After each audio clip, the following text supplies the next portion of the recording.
जय श्री कृष्णा। राधे राधे। प्रिय दोस्तों, पितृपक्ष में ना खरीदें ये 5 चीज़ें, करोड़पति को भी बना देती हैं कंगाल। राधे राधे, हर हर महादेव, जय श्री कृष्णा, जय हो पितृदेव की। दोस्तों, हिंदू धर्म में पितृपक्ष का बहुत ही ज़्यादा खास महत्व होता है। ऐसा कहा जाता है कि जो व्यक्ति पितृपक्ष में इन चीज़ों को खरीद लेता है उसे बहुत सारी दिक्कतों का सामना करना पड़ता है, क्योंकि दोस्तों पितृपक्ष में बहुत सारे शुभ कार्य बिल्कुल भी नहीं किए जाते हैं। जो आपको भी भूल कर भी पितृपक्ष में इन चीज़ों को नहीं खरीदना चाहिए। और दोस्तों, इस वीडियो में हम आपको बहुत ही महत्वपूर्ण जानकारी देंगे कि पितृपक्ष में वह कौन से कार्य होते हैं जो किसी भी व्यक्ति को नहीं करना चाहिए, वरना उनके पितृ उनसे नाराज़ हो जाएंगे और उनके जीवन में उन्हें बहुत सारे कष्ट देंगे। क्योंकि जब हमारे जीवन में पितृ हमसे नाराज़ हो जाते हैं तो हमें पितृदोष लग जाता है, जिस वजह से हमें अपने जीवन में हर प्रकार की परेशानी का सामना करना पड़ता है। और दोस्तों, अगर हमारे जीवन में पितृदोष लग गया तो हमारे बने बनाए काम भी बिगड़ जाते हैं। अगर आप चाहते हैं कि आपके पितृ आपसे प्रसन्न हुए और वह आपसे नाराज़ ना हो, तो आपको श्राद्ध के दिनों में, पितृपक्ष के दिनों में अपने पितृ का निमित्त तर्पण, पिंडदान तो अवश्य ही करना चाहिए, जिससे आपके पितृपक्ष आपसे खुश रहें और उनको तृप्ति मिल सके। ऐसा कहा जाता है कि पितृपक्ष के दौरान हमारे जो मृतक पूर्वज होते हैं ना, वह पितृलोक से हमसे मिलने के लिए धरती पर आते हैं और अपने परिजनों के बीच में रहकर वह अन्न और जल को बड़े ही प्रेम से ग्रहण करते हैं। पितृपक्ष की महत्वपूर्ण बातें बताते हुए स्वयं भगवान श्री कृष्ण ने भी कहा था कि पितृदेव हमारे घर में देवता के रूप में आते हैं, जो हमारे घर की रक्षा किसी कवच के समान करते हैं। ऐसे में जिन घरों में स्वयं पितृदेव खुश रहते हैं ना, उस घर पर कभी कोई संकट भूल कर भी नहीं आता, क्योंकि वह संकट आने से पहले ही पितृदेव उसे खुद के ऊपर हर लेते हैं। लेकिन अगर किसी घर में कोई पितृदोष लगा हुआ है या उनके पितृदेवता उनसे नाराज हैं, तो उस घर में हमेशा लड़ाई झगड़ा, गृह क्लेश, धन की परेशानी और घर में बीमारियां और बहुत सारी समस्याएं बनी रहती हैं। ऐसे घर में कुछ भी कभी भी मंगल नहीं होता। और वह जो पितृपक्ष के 16 दिन होते हैं ना, वह अपने पितरों को खुश करने के लिए ही होते हैं। इस पितृपक्ष में हर व्यक्ति अपने पितरों को बड़ी ही आसानी से खुश कर सकता है। लेकिन आपको कैसे पता लग सकता है कि आपके घर में पितृदोष है या नहीं? तो दोस्तों, आज की इस वीडियो में हम इसी विषय में आपको बताएंगे। साथ ही आपको यह भी बताएंगे कि कैसे आप पता लगा सकते हैं कि आपके घर में पितृदोष है या नहीं, किस तरीके से आपको लक्षण दिखाई देंगे, साथ ही क्या क्या उपाय आपको करने होंगे, यह भी हम आपको इस वीडियो के माध्यम से विस्तार से बताएंगे। यानी कि इस वीडियो में हम आपको पूरी जानकारी देंगे। साथ ही हम आपको एक ऐसा कार्य भी बताएंगे जिसे आपको पितृपक्ष में जरूर ही करना चाहिए। अगर आप यह कार्य नहीं करते हैं तो आपके पितृदेवता आपसे बहुत ज़्यादा नाराज़ हो जाते हैं, जिस वजह से आपके घर में कंगाली छा जाती है, आपके घर परिवार में संकट आ जाता है, आपके जीवन की खुशियों को किसी की नज़र लग जाती है। दोस्तों, सबसे पहले हम आपको बता दें, यह जो भी जानकारी है हम आपको बताने वाले हैं, इसका उल्लेख शिव महापुराण में बड़े ही विस्तार से किया गया है। बस हम आपके सामने इसे आसान भाषा में रख रहे हैं। तो आइए जानते हैं इसे विस्तार से जानने के लिए। दोस्तों, श्राद्ध पक्ष यानी जो यह पितृपक्ष की जब शुरुआत होती है, तो जो भी हमारे पितृ देवता होते हैं या फिर जो हमारे पितृ होते हैं, जिन्हें हम पूर्वज भी कहते हैं, इन्हें पितृलोक से मृत्युलोक में भेजा जाता है और यह सर्वप्रथम हमारे घर में ही आते हैं। यह जो श्राद्ध पक्ष की शुरुआत हो रही है वह 17 सितंबर यानी कि मंगलवार से हो चुकी है और इसका समापन 2 अक्टूबर को हो जाएगा। और इसी में आपकी सारी तिथियां आ जाएंगी, जैसे द्वितीय, तृतीय, चतुर्थी, पंचमी, प्रदोष, एकादशी, सब कुछ आ जाएगा। ऐसे में जिन दिनों में आपके पितृ इस दुनिया को छोड़कर गए थे ना, उसी दिन पर आपको उनके बड़ी ही सच्ची श्रद्धा से श्राद्ध करना है। अगर आपको तिथियां पता नहीं हैं तो आप इसे अमावस्या के दिन भी कर सकते हैं। तो इन सबसे पहले हम आपको बताएंगे कि इन 16 दिनों में कौन सी गलतियां होती हैं जो नहीं करनी चाहिए और कौन सी गलतियां यानी कि कौन से उपाय हैं जो आपको अवश्य ही करने चाहिए, जिससे आपके पितृदेव आपसे खुश रहेंगे और आपके हर एक परिवार के सदस्य की उन्नति होती रहेगी और आपके ऊपर पितरों का आशीर्वाद सदैव बना रहेगा। क्योंकि दोस्तों, यह पूरा खेल पितृदोष का ही होता है। दोस्तों, आप सभी को बता दें कि पितृपक्ष के इन दिनों में कुछ खास कार्य करने की मनाही होती है, यानी यह कार्य पितृपक्ष में करने वर्जित माने जाते हैं। अगर आप गलती से भी इन कार्यों को कर देते हैं तो आपसे पितृ नाराज हो सकते हैं, जिससे आपको बुरे परिणामों का सामना करना पड़ सकता है। आप चाहते हैं कि बजरंगबली की कृपा आप पर, आपके बच्चों पर और आपके माता पिता पर बनी रहे, तो चैनल को सब्सक्राइब करें, वीडियो को लाइक करें और कमेंट बॉक्स में जय बजरंगबली ज़रूर लिखें। तभी मैं मानूंगा कि आप बजरंगबली के सच्चे भक्त हैं और आप चाहते हैं कि बजरंगबली की कृपा आप पर बनी रहे और आपका जीवन दुर्भाग्य में बदला जा सकता है। दोस्तों, इस वीडियो में मैं आपको बताऊंगा कि पितृपक्ष का महत्व क्या है और पितृपक्ष में कौन से कार्य भूल कर भी नहीं करने चाहिए। दोस्तों, पितृपक्ष के दौरान हमें कुछ नियमों का पालन करना आवश्यक ही होता है।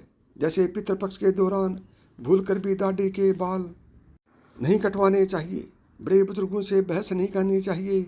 इसके साथ ही कुछ ऐसी वस्तुएं भी होती हैं जिनको पितृपक्ष के दौरान भूल कर भी नहीं खरीदना चाहिए, क्योंकि यह बिल्कुल भी सही नहीं माना जाता है।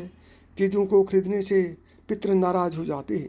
चलिए जान लेते हैं उन वस्तुओं के बारे में, लेकिन उससे पहले आप सभी से हाथ जोड़कर रिक्वेस्ट है कि अगर आपने अभी तक वीडियो को लाइक नहीं किया है तो वीडियो को लाइक करके चैनल को सब्सक्राइब करके पास वाले बेल आइकन को ज़रूर दबा देना, ताकि आने वाले वीडियो का नोटिफिकेशन आपके पास पहुंच जाए।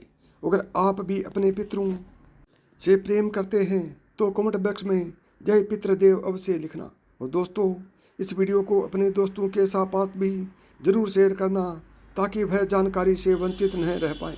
दोस्तों, चलिए बिना देरी के वीडियो शुरू करते हैं।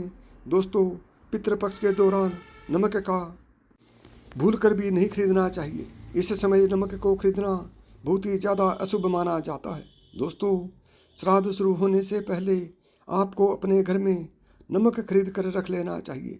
पितृपक्ष के दौरान नमक खरीदने से हमारे घर में लगातार बीमारियों का घर बन जाता है। दोस्तों, सरसों का तेल, अगर आप पितृपक्ष के दौरान सरसों का तेल खरीदते हैं तो पितरों के साथ ही शनिदेव भी आपसे बहुत ज़्यादा क्रोधित हो जाते हैं। इसलिए गलती से भी आपको सरसों के तेल पितृपक्ष के दौरान नहीं खरीदना चाहिए। दोस्तों, आप तो जानते ही हैं, जब शनिदेव किसी से क्रोधित हो जाते हैं तो उस व्यक्ति की क्या दशा करते हैं। इसको भी पितृपक्ष शुरू होने से पहले ही आपको अपने घर में खरीद कर रख लेना चाहिए। दोस्तों, झाड़ू का संबंध माता लक्ष्मी से माना जाता है। पितृपक्ष के दौरान झाड़ू खरीदने से आपको समस्याओं का सामना करना पड़ सकता है। खासकर आपकी आर्थिक स्थिति पर बहुत ही ज़्यादा अशुभ प्रभाव पड़ेगा। इसलिए श्राद्ध पक्ष के दौरान झाड़ू खरीदने की गलती आपको भूल कर भी नहीं करनी चाहिए। दोस्तों, पितृपक्ष के दौरान नए वस्त्र बिल्कुल भी नहीं खरीदने चाहिए। यह बहुत ही ज़्यादा अशुभ होते हैं। जब हम अपने पितरों को याद करते हैं और सात्विक जीवन जीते हैं तो गलती से भी उस दौरान आपको नए वस्त्र और आभूषण खरीदने से बचना चाहिए। इस अवधि में ज़्यादा साज सज्जा करने की वजह सात्विक रहने से पितृदेव हमसे बहुत ही ज़्यादा प्रसन्न रहते हैं। दोस्तों, पितृपक्ष के दौरान वाहन और भूमि भवन पितृपक्ष के 15-16 दिनों में आपको बिल्कुल भी नहीं खरीदना चाहिए। गलती से भी आप ऐसा कर लेते हैं तो इसके गंभीर परिणाम आपको भुगतने पड़ सकते हैं। इस दौरान भूमि या वाहन की खरीदारी करने की फायदे की जगह आपको नुकसान उठाना भी पड़ सकता है।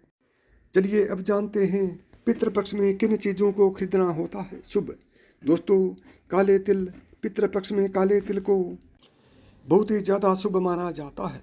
ऐसे में इन दिनों में अगर आप काले तिल को खरीद लेते हैं या इसका दान कर देते हैं तो आपको बहुत ही ज़्यादा शुभ परिणाम देखने को मिलते हैं। दोस्तों, पितृपक्ष में जीरे की खरीदारी करना बहुत ही ज़्यादा शुभ होता है। धार्मिक दृष्टि से देखा जाए तो सोना माना जाता है। पितृपक्ष में इसे घर लाने से या दान करने से हमारे धन में लगातार वृद्धि होती रहती है। दोस्तों, श्राद्ध क्रम में कच्चे चावल का इस्तेमाल किया जाता है। इन्हें चांदी के समान माना जाता है। ऐसे में इन दिनों में चावल घर पर लाना बहुत ही ज़्यादा शुभ होता है। इससे हमारे जीवन की परेशानियां दूर होती हैं। दोस्तों, चमेली का तेल शास्त्रों के अनुसार कहा जाता है कि अगर पितरों को चमेली का तेल अर्पित किया जाए तो वह इससे तृप्त होते हैं। ऐसे में पितृपक्ष के दौरान चमेली के तेल को घर में लाना या दान करना हमारे लिए बहुत ही शुभ परिणाम देने वाला होता है।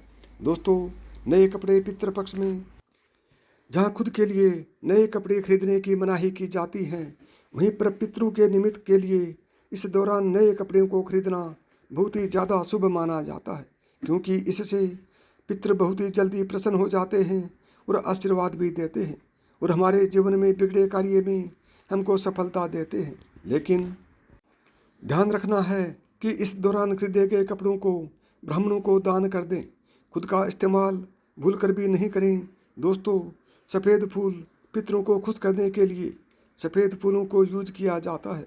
ऐसे में अगर पितृपक्ष के दौरान घर में सफ़ेद फूल आप लेकर आते हैं तो इससे पूर्वज बहुत ज़्यादा खुश होते हैं और अपना आशीर्वाद आपके ऊपर बनाए रखते हैं और आपके जीवन की तमाम परेशानियों को वह दूर कर देते हैं। दोस्तों, आप सभी को बता दें कि पितृपक्ष के इन दिनों में कुछ खास कार्य करने की मनाही होती है, यानी यह कार्य पितृपक्ष में करने वर्जित माने जाते हैं। अगर आपको बुरे परिणामों का सामना करना पड़ सकता है और आपका जीवन दुर्भाग्य में बदल सकता है। तामसिक चीज़ों का सेवन, प्रिय मित्रों, पितृपक्ष के इन 16 दिनों तक आपको भूलकर भी तामसिक चीज़ों का सेवन नहीं करना चाहिए। साथ ही आपको लहसुन और प्याज, मांस और मदिरा और नशे से, धूम्रपान से दूर रहना चाहिए और तन मन शुद्ध रखना चाहिए, नहीं तो आपके पितरों के क्रोध का सामना करना पड़ सकता है। झूठ ना बोलें। दोस्तों, आप सभी को बता दें कि पितृपक्ष में किसी से भी झूठ नहीं बोलना चाहिए। इसके अलावा किसी को अपशब्द भी नहीं कहना चाहिए। साथ ही सट्टा खेलना, किसी के साथ छल कपट करना, इस तरह के कार्य भी नहीं करने चाहिए। अगर आप ऐसा करते हैं तो आपसे पितृ नाराज हो जाते हैं, जिससे आपको कठिन समस्याओं का सामना करना पड़ सकता है। ना करें अपमान। पितृपक्ष में आपके दरवाजे पर यदि कोई भी जानवर, यदि साधु आता है तो आपको उनका अपमान नहीं करना चाहिए।